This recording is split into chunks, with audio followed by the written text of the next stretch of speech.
इसका दोष जनता पर देता हूँ। जनता जब धर्म और जाति पर वोट देगी तो नेता हमारा ठेकेदार हो जाता है। हम अपनी जात के नेता हो गए, ये अपनी जात के नेता, चलो भैया हम तुम हाथ मिला ले। कल तक हम एक दूसरे गरिया रहे थे तो हमारी जनता भी एक दूसरे को गाली दे रही थी, आज हम लोग मिल गए, जनता भी मिल गई। ये जनता को सोचना होगा कि अपने हितों के लिए सोचना है हमको।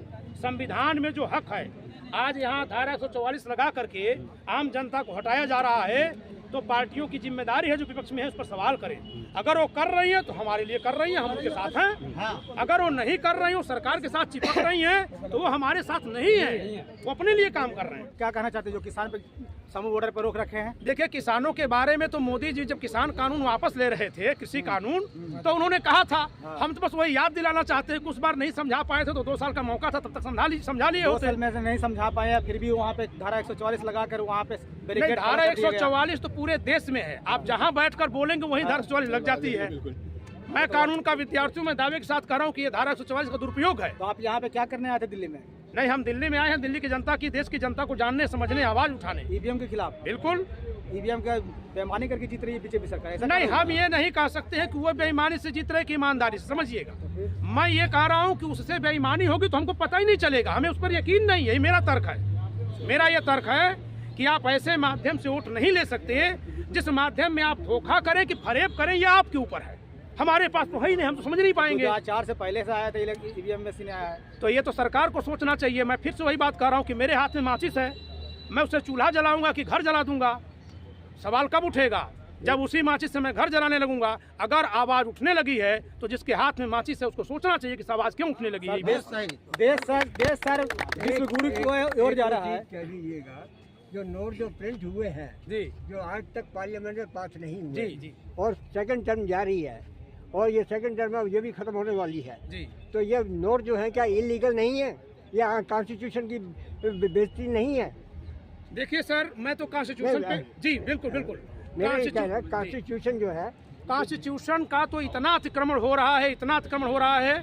मैं इस पर रोज वीडियो बनाता हूँ द लॉजिकल इंडियन चैनल पर। कानून के हिसाब से मैं एडवोकेट हूँ, लोग मुझे पत्रकार समझ लेते हैं, नहीं, मैं अधिवक्ता हूँ, मैं विधि का शिक्षक हूँ, विधि की किताबें लिखता हूँ और विधि के हिसाब से मैं बात कर रहा हूँ। देश विश्व गुरु की ओर जा रहा है, आप ईवीएम की मशीन को हटाने की बात कर रहे हैं। देश विश्व गुरु बनेगा, व्यक्ति विश्व गुरु नहीं बनता है, ये देश विश्व गुरु बनेगा। और विश्व गुरु किस मायने में? लोकतंत्र के मायने में, हर जाति, वर्ग, धर्म और भाषा के लोग एक साथ मिलकर खाते पीते हैं, उठते बैठते हैं। इस मामले में सर इसी मामले में तो हम विश्व गुरु राम हैं। मंदिर बन गया, फिर भी आप लोग ये सब विरोध कर रहे हैं। राम मंदिर सरकार, राम मंदिर बनाना मोदी जी ने खुद कहा था, मोदी जी ने खुद कहा था कि राम मंदिर बनाना, और संविधान भी यही बात कहता है। मोदी जी ने भी कहा था और संविधान भी यही बात कहता है कि मंदिर, मस्जिद, गुरुद्वारा बनाना किसी सरकार का काम नहीं है, ये काम उस वर्ग के लोगों का है। हिंदू लोग अपना मंदिर बना रहे हैं, सुप्रीम कोर्ट ने फैसला दिया है, तो इसमें ये सरकार से सवाल या सरकार के पक्ष में या विपक्ष में है ही नहीं। तो फिर इस पर कोई मोदी जी का कोई पक्ष विपक्ष जी, ये हर चौराहे पे मोदी जी की गारंटी लिखा हुआ है। देखिए, इसलिए लिखना पड़ रहा है क्योंकि लोगों को विश्वास कम हो रहा है। अगर लोगों का विश्वास नहीं होता तो नहीं लिखना पड़ता, लिखने की जरूरत नहीं थी।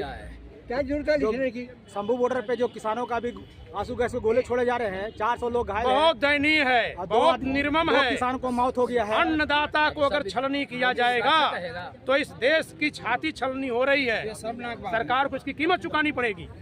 तो उनका समर्थन करते हैं आप? बिल्कुल करते हैं, 100% करते हैं। मैं खुद किसान रहा हूँ, मेरे पिताजी किसान रहे हैं। सारे समर्थन करेंगे जितने बिल्कुल करते हैं। सरकार ये कानून वापस लागू क्यों नहीं कर रही है एमएसपी?